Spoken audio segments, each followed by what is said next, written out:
So you're watching 1700. My name is Natalia and I'm here with super talented artist and producer GONSALVES. So how are you doing? Thanks for joining us.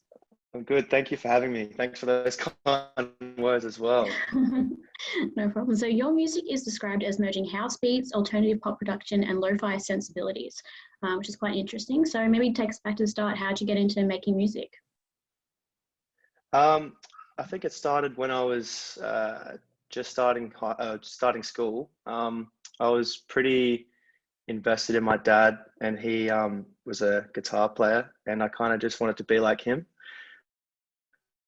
So I kind of started acoustic guitar, and yeah, from there, kind of just my tastes expand and just like the music I listen to. And then when I got into high school, I started writing like acoustic guitar pieces, kind of like John Butler type of stuff. And then from there, I started producing on GarageBand and kind of just like expanded from there. Started getting into Ableton, started listening to different kinds of music and experimenting. And I guess I just wanted to blend all the music that I was into just my own kind of pieces, and that's kind of how it started. Yeah, so you've come a long way. So you're influenced by artists such as Flume, Bon Iver, The Weeknd, you just mentioned, and more. So how do you think these artists have helped your style to evolve over time?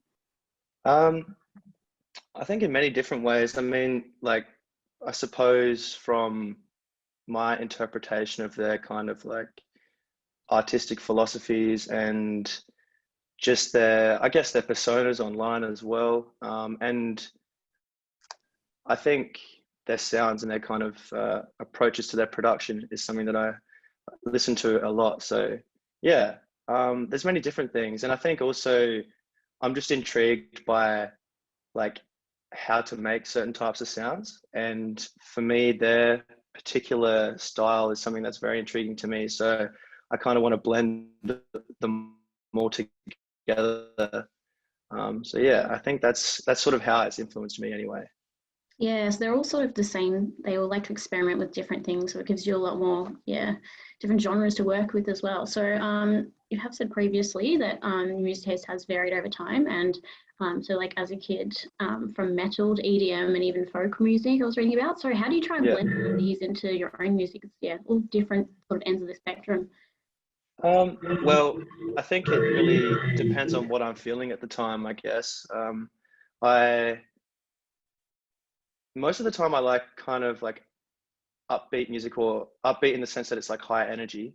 And I also like sounds that are kind of intimate. So I try to blend different worlds that kind of have a contrast between each other into the one thing.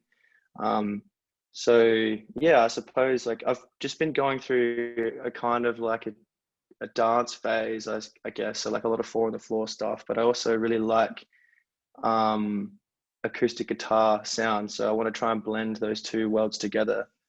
I don't know. I guess I'm just trying to experiment and just see what sounds cool. Really, like I'm just having a stab in the dark and seeing what fits. Yeah, that's so cool. So you've just released a new single, My Baby, which we understand was sort of more of a quite personal piece, and you never really Mm. intended to release it. So what was the process like making it, and what helped you decide to release it in the end? So the process of making it was kind of just me reflecting on a past relationship that I had, and I don't know. I think at the time, I still am in this period of just a lot of like self-discovery and growing. And I realized that, you know, I wasn't the best partner in a relationship. And I really wanted to just kind of like figure all that stuff out, where I went wrong. And for me, writing music is very therapeutic. So I kind of it just sort of came out on guitar. I was writing it on acoustic guitar at the time, and I recorded the idea on my phone, and then I played it for my housemate Sugyan, and he was like, "Dude, this is a great song. Like, you should really work on this." And I was kind of reluctant to do that because it was just something that I wasn't like. It was just sort of like a therapy session, you know. And then time passed, and he had to produce a song for an artist for one of his uni assignments, and he said, "Hey, do you want to like turn that into a track?" And I was like, yeah, sure, why not? Let's do it. And then, yeah, he kind of took his world of production and fused it with my songwriting, and then it came out to be this, and there were multiple different versions of it, and we kind of the final one is the one that you hear now. So yeah, it's sort of like a happy accident, I suppose, in terms of how it came about. And yeah. Yeah, well, we're glad it happened. So yeah, we love Su Yan here at 1700 as well. So thanks for that insight into your new single, but don't go anywhere. We'll be back with Jay Gonsalves shortly, and you're watching 1700.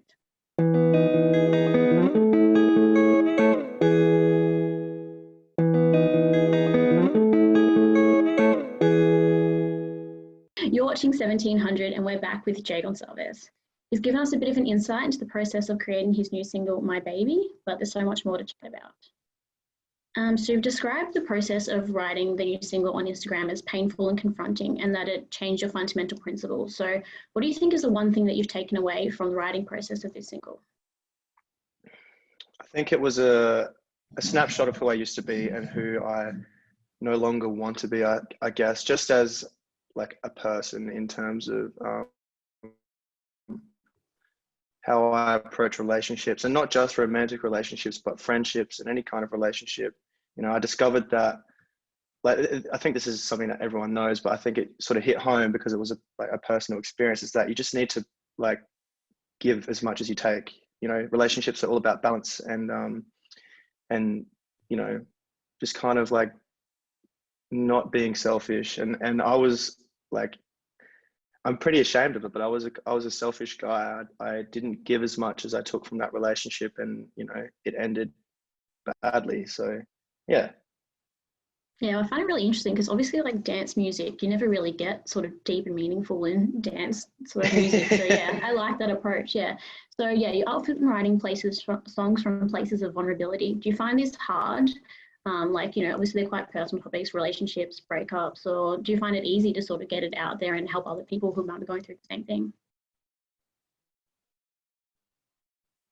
I think it goes both ways, I guess. It can be difficult and it can be easy.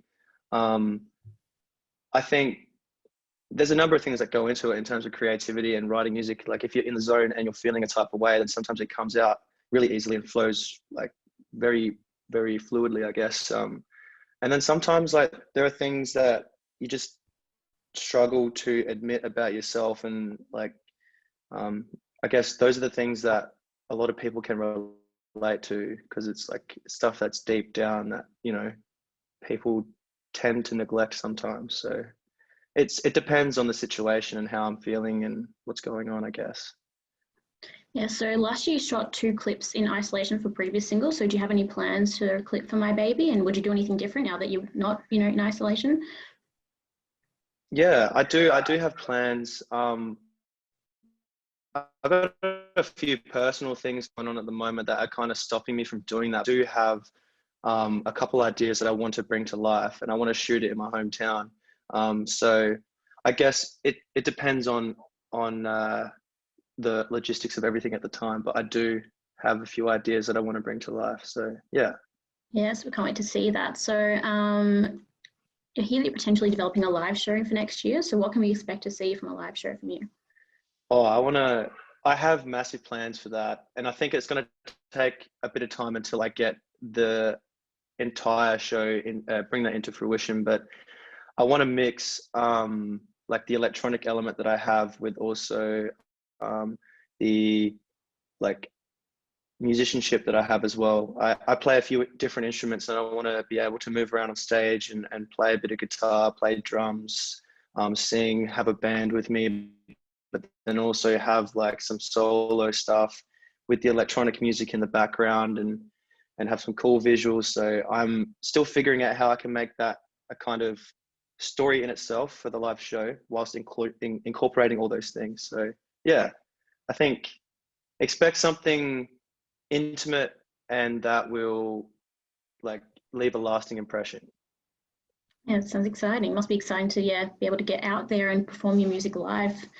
Yeah, You know, after a couple of years we've had as well. definitely. So just in regards to releasing music, so you've previously said that you prefer to release quality over quantity. So you've like just released a few singles. Do you reckon in the future you'd want to write an album or sort of more longer pieces? Is that something you'd rather do? Yeah, definitely. Like, as I kind of refine my sound, I'd love to be able to write like a body of work that's got a bit of continuity to it, and you know, tells a story over a number of songs rather than just in the one piece.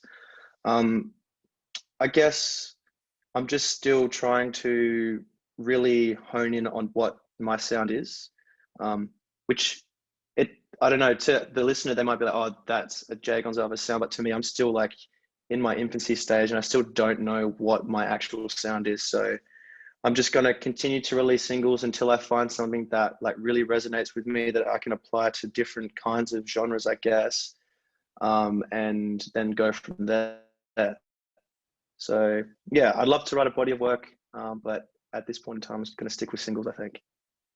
Yeah, well, we're definitely looking forward to seeing what comes next from you. So massive thank you to Jay Gonsalves for joining us on today's show.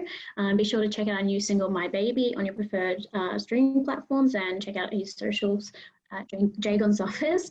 You're watching 1700.